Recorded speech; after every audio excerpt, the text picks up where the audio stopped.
ஹே all அஸ்லாம் வலைக்கம் everyone, welcome back to Alima's mini விலாக்ஸோட. இன்றைக்கி நம்ம பார்க்க போகிறது பன்னீர் டிக்கா மசாலா ரெசிபி எப்படி செய்கிறதுன்னு உங்ககிட்ட ஷேர் பண்ணிக்க போகிறேன். ஸோ வீடியோக்குள்ளே போகலாம் வாங்க.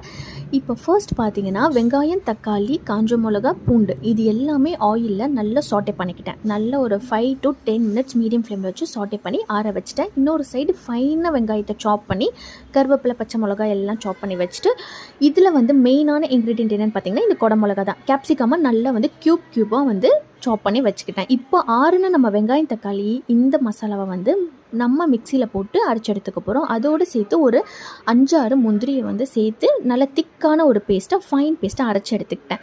ஸோ அதை ஒரு சைடு வச்சுட்டு பன்னீர் வந்து 2 பிளாக்ஸ் பன்னீர் எடுத்து அதை குட்டி குட்டியாக வந்து நம்ம க்யூப்ஸ் மாதிரி கட் பண்ணி எடுத்துக்க போகிறேன். ஸோ கட் பண்ண இந்த க்யூப்ஸ் பன்னீரை வந்து நம்ம மசாலாவில் இப்போ கோட் பண்ண போகிறோம். அதுக்கான மசாலா இப்போ ரெடி பண்ண போகிறோம்.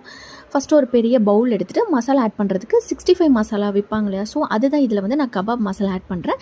இல்லைன்னு நார்மலாக நீங்கள் மிளகாத்தூள், மஞ்சத்தூள் கூட ஆட் பண்ணிக்கலாம்.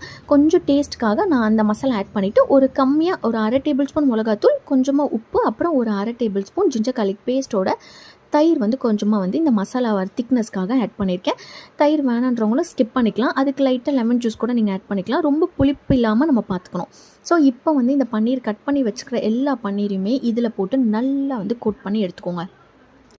கோட் பண்ண எல்லா பன்னீரையுமே நம்ம வந்து ஃப்ரை பண்ணி எடுத்துக்கலாம். அதே கடாயில் கொஞ்சமாக எண்ணெய் ஊற்றி நான் ஃப்ரை பண்ணி எடுத்துக்க போகிறேன். 2 to 3 minutes தான் இதை நான் ஃப்ரை பண்ணியிருக்கேன். நீங்களே பார்த்தாலே தெரியும், ரொம்ப ஃப்ரை பண்ணல. ஏன்னா நம்மளுக்கு பன்னீர் வந்து ஹார்ட் ஆகக்கூடாது, இந்த மாதிரி நல்லா சாஃப்டாக ஃப்ளஃபியாக இருக்கணும். ஸோ இப்போ நம்ம 2 to 3 minutesலேயே எல்லாத்தையும் எடுத்துகிட்டு அதே கடாயில் பார்த்திங்கன்னா கொஞ்சமாக எண்ணெயோட சேர்த்துட்டு நம்ம வெங்காயம் கட் பண்ணி வச்சுருக்கிற ஃபைனாக சாப் பண்ணி வச்சுருக்கிற வெங்காயம், கருவேப்பிலை, பச்சை மிளகா இது எல்லாம் ஆட் பண்ணி நல்லா 2 to 3 minutes சாட்டே பண்ணிவிட்டு இதோடு சேர்த்து நம்ம கேப்சிகமே ஆட் பண்ணிக்கலாம். ஆட் பண்ணிவிட்டு 2 to 3 minutes சாட்டே பண்ணிவிட்டு இதில் சீரகத்தூள், கொஞ்சமாக மிளகாய்த்தூள், கலருக்காக காஷ்மீரி தூள் தான் ஆட் பண்ணுறேன், நார்மல் மிளகாத்தூள் ஆட் பண்ணல. ஸோ இதை நல்லா சாட்டே பண்ணிக்கோங்க. சாட்டே பண்ணிவிட்டு இதில் மீடியம் ஃப்ளேமில் வச்சு சாட்டே பண்ணுங்கள். அப்புறம் நம்ம அரைச்சி வச்சுருக்கிறோம் இல்லையா வெங்காயம், தக்காளி, முந்திரி பேஸ்ட், அதை வந்து இதில் நம்ம ஆட் பண்ணிவிட்டு நல்லா கிளறி விட்டுட்டு ஒரு 2 to 3 minutes நல்லா மூடி போட்டு லோ ஃப்ளேமில் நல்லா அதோட ரா ஸ்மெல் போகிற வரைக்கும் குக் பண்ணி எடுத்துக்கோங்க. ஒரு சைடு பார்த்திங்கன்னா அம்மா வந்து ரொட்டி வந்து போட்டுட்ருக்காங்க. ஸோ பன்னீர் டிக்கா மசாலாக்கு ரொட்டி காம்போ சூப்பராக இருக்கும். ஸோ இப்போ நம்ம ஃப்ரை பண்ணி வச்சுருக்கிற பன்னீர் எல்லாத்தையுமே வந்து இதில் அப்படியே வந்து ஆட் பண்ணிக்க போகிறோம். ஸோ ஆட் பண்ணிவிட்டு நல்லா கிளறி விட்டுக்கோங்க. ஒரு 2 to 3 minutes பார்த்திங்கன்னா இந்த பன்னீரோட சேர்த்து அந்த மசாலாலாம் நம்மளுக்கு செட் ஆகிற வரைக்கும் நம்ம குக் பண்ணிக்கிட்டால் போதும். ஏன்னா ஏற்கனவே நம்ம குக் பண்ணி வதக்கி தான் அரைச்சோம் இல்லையா, ஸோ அதனால் ரொம்ப குக் பண்ண தேவையில்லை.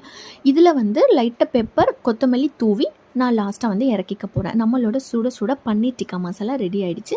இது ரொட்டி எல்லாத்துக்குமே, பரோட்டா எல்லாத்துக்குமே ரொம்ப வந்து பெஸ்ட்டு காம்போவாக இருக்கும். கண்டிப்பாக ட்ரை பண்ணி பார்த்துட்டு எப்படி இருக்குன்னு கமெண்ட் செக்ஷனில் சொல்லுங்கள். இந்த வீடியோ பிடிச்சிருந்தா லைக் பண்ணுங்கள், ஷேர் பண்ணுங்கள், மறக்காமல் சேனலுக்கு சப்ஸ்கிரைப் பண்ணுங்கள்.